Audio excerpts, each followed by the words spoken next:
आम खबर दें आपको, कोरोना पाबंदियों में नरमी, एयरलाइंस के किरायों में होशरुबा इजाफा कर दिया गया। एमिरेट्स, इत्तेहाद एयरलाइन ने लाहौर से दुबई के लिए रिटर्न टिकट 3 गुना बढ़ा दिया। बिजनेस क्लास का रिटर्न टिकट 3,98,400 में फरोख्त होने लगा। लाहौर से दुबई का किराया 60,000 रुपये में है और एयरपोर्ट जराये का कहना है कि एयर ब्लू सीरियन एयरलाइन का लाहौर से दुबई का इकॉनमी का टिकट 90,800 में फरोख्त हो रहा है। जद्दा जाने वालों को 3 लाख टिकट समेत बर्दाश्त करना पड़ रहे हैं।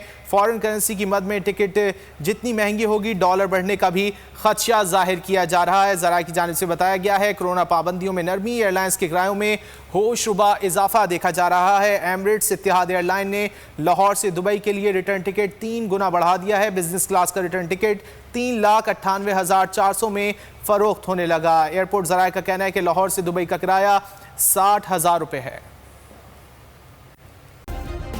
सब्सक्राइब करें और बेल दबाएं ताकि कोई खबर रह न जाए।